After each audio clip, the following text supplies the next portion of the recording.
Over the summer, the team made, I guess, a conscious change in terms of adding vets, bringing older guys into this locker room. You're coming in after winning a championship. What do you bring to the table as far as intangibles and hoping to improve on these younger players? First and foremost, I would say experience. I mean, this being my 17th year, I've been in every type of situation possible. Winning the championship last year, going to the playoffs multiple years. I think the experience itself and teaching these young guys on, what it takes to, be a true professional. The winning aspect, what it takes, the everyday grind. Them seeing it first and foremost. I think it'll help them in the long run. But for me, I think just being here the last couple of weeks is just the discipline and the structure of what it's going to take to become a winner and a professional. Jonathan. Alfie has always looked at Nikola Jokic as a role model. Say that again. I'm sorry. Alfie Okay. Chingun has always looked at Nikola Jokic as a role model, somebody he'd like to. I don't want to say to compare, but do you see some things in his game that are comparable? Or similar, or that you can play off of as you did on the times that you were on the court with Nikola? Yeah, the games are fairly similar. They both have assets as a player for guys their size that you don't normally see. Their shooting ability, the way they can see the floor, their passing ability on the block, the way they can use either hand, the footwork. He's asked me some questions about how Joker prepares, how he goes about his everyday routine. So he's intrigued. I guess he's heard those comparisons, I'm guessing, in the last year or two. So he's a hard worker. He's somebody who wants to get better. I think he sees the comparisons, but he's trying to better himself. He's not trying to be Nikola. He's trying to be the best athlete he can be. So he's a hard worker. He's put in the time and the dedication to being a good player. And he sees Joker as somebody, as a standard, not who he wants to be. He probably wants to be better if it comes from his mouth. So he has what it takes. He has what it takes, but he's still young. It takes some growth, takes some mishaps, some bumps along the road, but he has what it takes. Can you talk about what about this team excites you in terms of upside, and I don't mean like number of games, but just what you think this team can be? I mean, I always think playoffs. I think we have what it takes to be, in the playoffs with the young guys that we have. Outside of Dylan, Fred, myself, we have some young guys who they're tired of losing. They're tired of how things have been. Last year, Jabari's first year, JG is, Jalen, his last couple of years, he wants to change the headlines about who they are. They want to change the headlines about who they are, and they want to win games. So I see the hunger in wanting to be better, the hunger in wanting to win and win now. Jeff, you said you were going into your 17th season, and for you personally, how did you ever envision, especially with the journey that you've been through, did you envision being here, playing 17 years? I'd be lying if I say I did, but I've always worked as if I would be in this position. After my scare in 2012, I never wanted to look ahead. I never wanted to disrespect the moment that I was in. So I always try to stay in the moment, stay present. And for me now, looking back, now being 17 years in, it's for me, I'm happy the way things worked out. I wouldn't change it for the world. And I've always had fun with the game. I've always appreciated the game. I never took it for granted, and I just worked my tail off. So I'll be lying if I say year 5 that I would see myself year 17. I'll be lying if I said I did, but I definitely prepared myself for moments like this and taken a lot of things that the vets that I've had has given me. and, you know, use it to my own ability. And being at this moment, I can look back now and be like, you know, I envision myself at this point, you know, so I'm gonna have fun with it. Another opportunity to get better. You can always learn from things and better yourself as a person and as a player. So I'm gonna have fun with it. You know, we got a good group of guys, great coach, and he made great supporting staff, great coaching assistants, great environment with the people around here. So it's gonna be a fun year. Christy?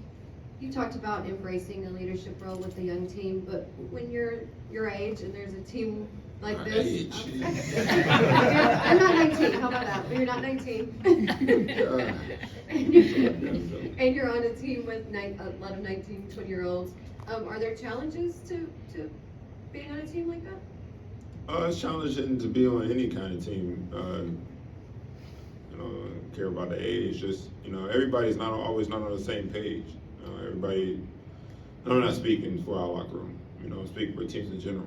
Everybody always have, you know, some kind of self agenda. So, you know, at the beginning it's always tough, but you work through those obstacles throughout the year. For myself, you know, I look forward to the ups and downs that you go through a year because it builds character. And, you know, for me, in this opportunity that I have this year, I think it's a great challenge. Like you said, at my age, you know, when I was younger, my first couple of years, you know, my best were Kurt Thomas. You know, he was like 35 at that point. You know, you had Chris Wilcox. He was, you know, late 20s, early 30s. Damian Wilkins, Irv Watson, Wally Zerbiak. So, you know, I was 20 when I got drafted, and they looked at me like I was the young buck, and, you know, I would ask them, you know, about their age and, you know, how does it feel, blah, blah, blah. But they always said, one day you're going to be in this position and you're going to get the same questions. And now when I walk into the locker room, everybody's asking me those same questions. So it's kind of weird. But, you know, we have a good locker room. Like I'm going to tell everybody every day, we have a great locker room, great group of guys. So, you know, they love learning. They love asking questions. They want to get better. So, you know, me being the vet, it's my role to help them out in any way possible. You were on very young teams that lost a lot of games when you first got into the league. Do you see similarities with this group from what you know saw back then? And do you see that same hunger with this group that you saw from those Oklahoma City teams? I definitely do. Those first 2 years, my first 2 years, you know, winning 19 games. Second year we won 22, and then the third year we won 50 plus. I don't know that's the correct number, but you know, at a certain point you get tired of losing. You get tired of, you know, the headlines of, you know, being a loser, being you know, called a loser. You know, when you lose games, that's what you are.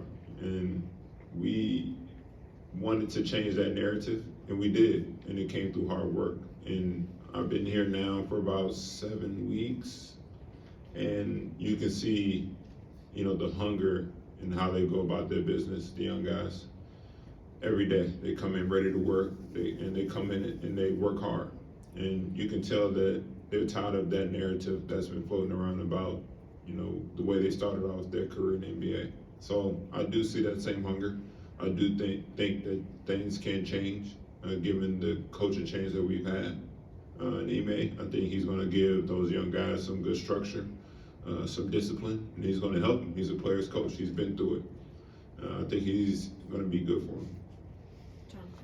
Just to follow up on what you were talking about, going from a 20-year-old rookie to a not 20-year-old veteran. Thanks. Hey, is there value that a guy like yourself, who's been through a lot, Fred has been everything there is in the NBA, was undrafted, G League, and then champion.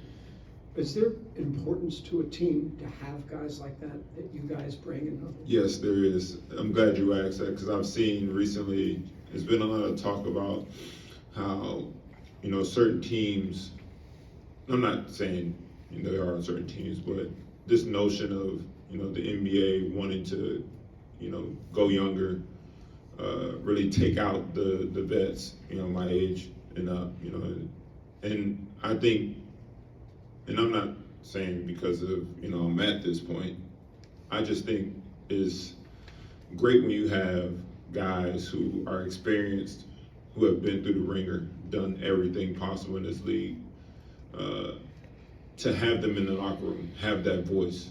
UD, he's a great friend of mine. From afar, you can see the emotion, the dedication that he gave that organization. And it went to every player. His passion for the game, that heat culture that, that's been instilled in UD, because UD followed it, he went through it, he won in it, and it showed throughout the other players, the young guys that were on that team. So I do think veterans are needed throughout this league. I think it's very important, especially when you get young guys that come in nowadays. They don't know what it takes.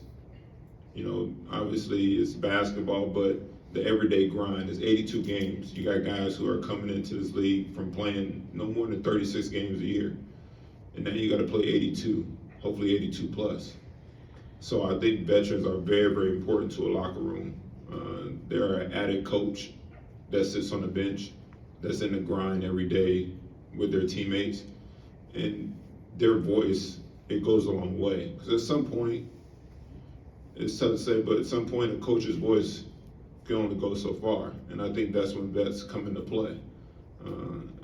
I am a Houston Rocket now, but to just give a little bit of background of last year, winning the championship in Denver, we had some good vets in that locker room. Myself, DeAndre Jordan, Ish Smith, our voices went a long way. And I think that was a big part of why we won the championship. So I do think it's big that vets are in the locker room, and I think they're very, very helpful to any given team. Jackson. Jeff, you've talked about Ime a couple times already. You hinted at some of the things that he brings to the table, but what specifically makes him a good coach in your mind? I know it's still early, so it might be early impressions, but what makes him a good coach? No, I had Ime when I was in Brooklyn. He was an assistant coach there. We grew a great relationship there. He was my everyday. And I think he's very, very straightforward. You might have heard that when his time in Boston. He was very straightforward, and I think that's the best way to be. You get to your guys, you come at them direct, and you tell them the truth, and that's what Ime's about. But also, he played the game, so he knows the game. When you're able to play and you get on that coach's bench, you know what it takes. And the way that he played the game, he played hard, he played for his team, and he brings that in his coaching style. But he's very direct. He allows you to be who you are with some structure, some discipline, and I think he's going to put guys in a great position to succeed. We're going to take two more. Chris. Jeff, what do you like to see the Rockets culture become?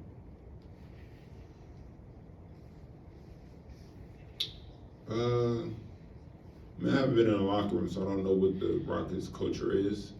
But for me, I want guys to be themselves.